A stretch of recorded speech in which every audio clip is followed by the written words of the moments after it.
Olá, senhores! Mais uma vez, professor Sullivan, professor do curso Sagres, nas disciplinas de Filosofia, Sociologia e Literatura. Aula de Filosofia, período helenístico. Acredito que vocês tenham assistido às aulas lá na plataforma do Descomplica. Logicamente que essas aulas também serão dadas por mim, mas, devido à pandemia, nós não tivemos ainda essa oportunidade.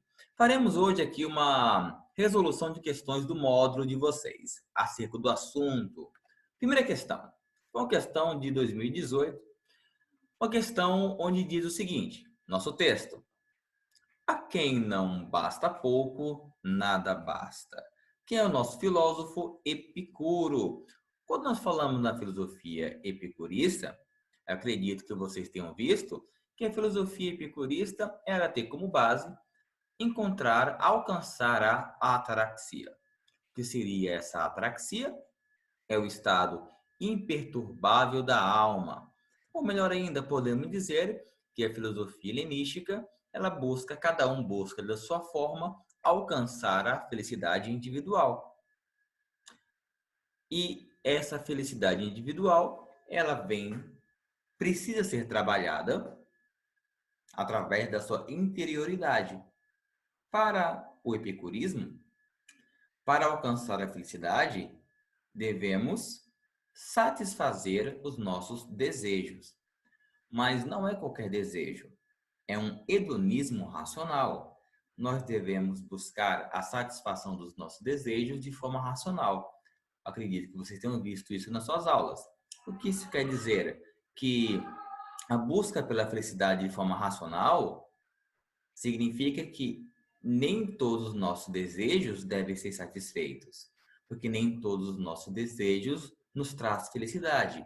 Como, por exemplo, a fama é uma falsa felicidade, pois ela finda e com seu findar vem a tristeza. A riqueza é uma falsa felicidade, porque também finda e com seu findar a tristeza. Entretanto, alguns outros prazeres são mais simples e mais duradouros, que nos trazem uma felicidade verdadeira, como, por exemplo, satisfazer-se em comer aquilo que você tem. Satisfazer-se não com aquilo que você não tem, mas satisfazer-se com aquilo que você tem. A amizade também é um desejo que nos faz alcançar a felicidade.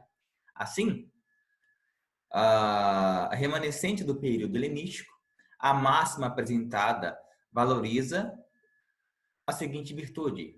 Então, se para o Epicuro a busca pelo prazer irá nos trazer a felicidade, entretanto, temos que saber pensar de forma racional quais desejos iremos satisfazer. A outra palavra para designar muito bem a filosofia do Epicuro, além da satisfação do desejo, é a moderação.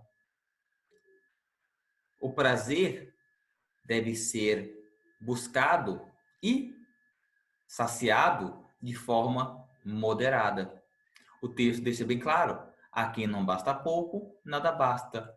Aquele que não consegue satisfazer-se com pouco, não consegue se satisfazer com nada. Então, nós temos como letra correta a letra C, a temperança, marcada pelo domínio da vontade, ou seja, a moderação. Próxima questão. Olha aí, nós sabemos que o texto é de Epicuro, então nós já temos aquela ideia que a felicidade ela é alcançada através dos prazeres e, logicamente, a moderação na satisfação desses prazeres. O que diz o texto?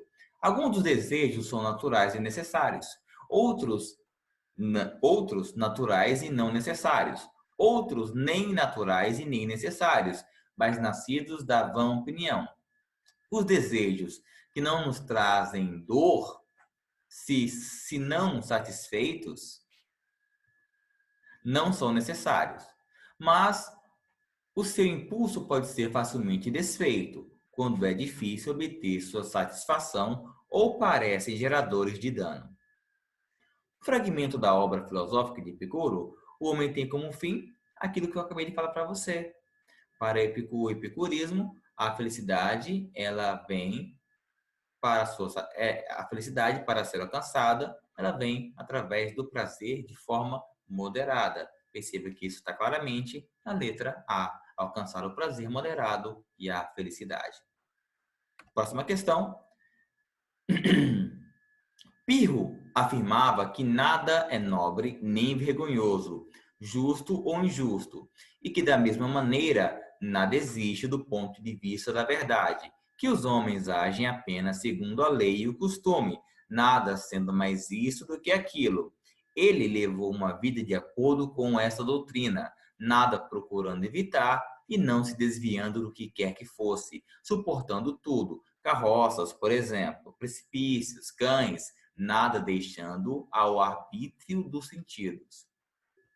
O ceticismo, conforme sugerido no texto, caracteriza-se por, olha que interessante, então nós temos aqui uma segunda escola helenística, que é o ceticismo. Acredito que vocês tenham estudado também na plataforma. A grosso modo, só para a gente ter uma base aqui, o que é o ceticismo? É uma vertente filosófica que acredita que nós não temos a capacidade racional de conseguir alcançar a verdade absoluta sobre as coisas. Ou seja, se nós não temos como alcançar a verdade absoluta sobre as coisas, nos cabe então o relativismo moral. Ou seja, o cético, ele vive segundo a moral estabelecida pela ordem social. Por quê? Porque é impossível que nós possamos, através da nossa capacidade racional, encontrar a verdade sobre as coisas. Um exemplo, a frase Deus existe, talvez seja uma verdade para alguém. A frase Deus não existe, talvez seja uma verdade para outra pessoa.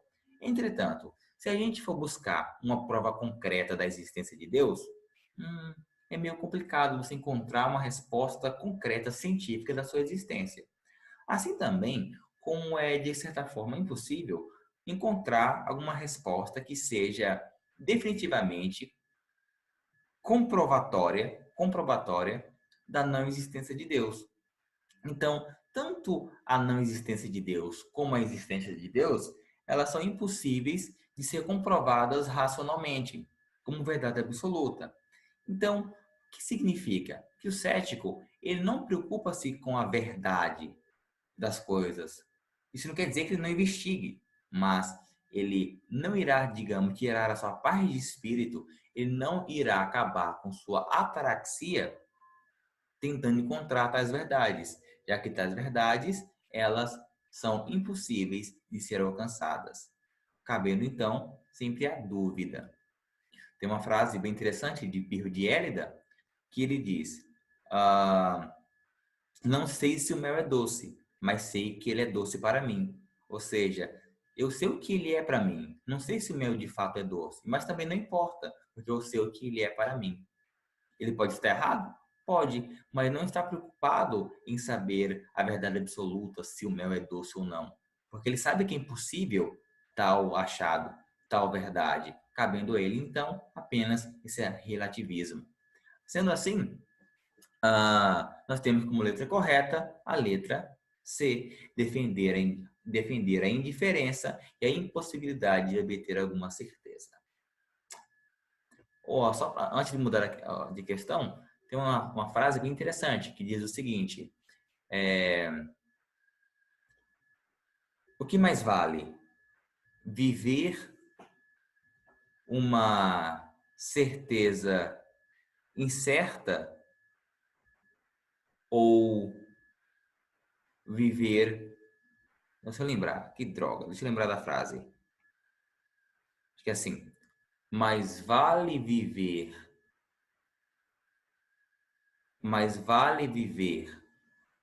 uma mais vale viver em dúvida do que uma certeza incerta. Nossa, pelo amor de Deus, demorei meia hora para lembrar. Então, olha que ele diz: mais vale viver em dúvida do que uma certeza incerta. Ou seja, mais vale ter essa postura cética acerca das coisas do que viver cegamente defendendo uma opinião sem ter certeza nenhuma que aquilo de fato é uma verdade. Próxima questão. Ah, vamos lá. Olha, já temos a escola, o estoicismo, né? Mas vamos lá. Jamais a respeito das coisas, de coisa alguma, digas, eu a perdi, mas sim, eu a restituí. O filho morreu, foi restituído. A mulher morreu, foi restituída. A propriedade me foi subtraída, então também foi restituída. Mas quem a subtraiu é mau. O que te importa por meio de quem é aquele que dá e pede de volta.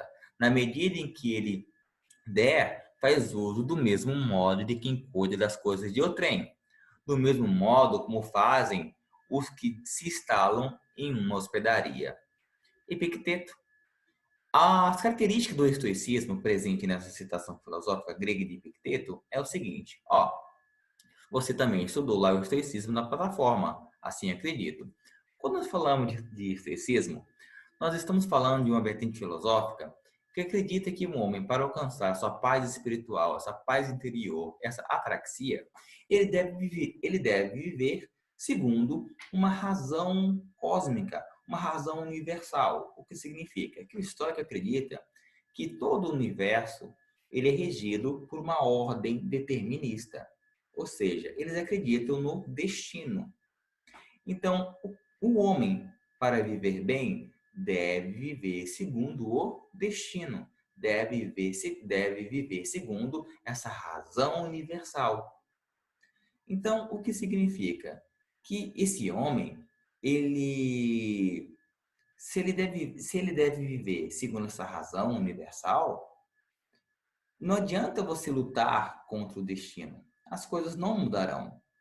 E o homem que sabe que as coisas não mudarão segundo o destino, ele deve aceitar essa razão cósmica, porque se ele viver segundo a razão, ele não vai se frustrar perante aos percalços da vida. Exemplo, digamos que eu tenho uma morte e eu acredito que hoje eu morrerei. Se eu estou pensando que hoje eu morrerei, eu vou me afligir com esse problema? Eu vou tirar minha paz de espírito pensando na morte de hoje? Seria burrice. Perder minha calma pensando na morte.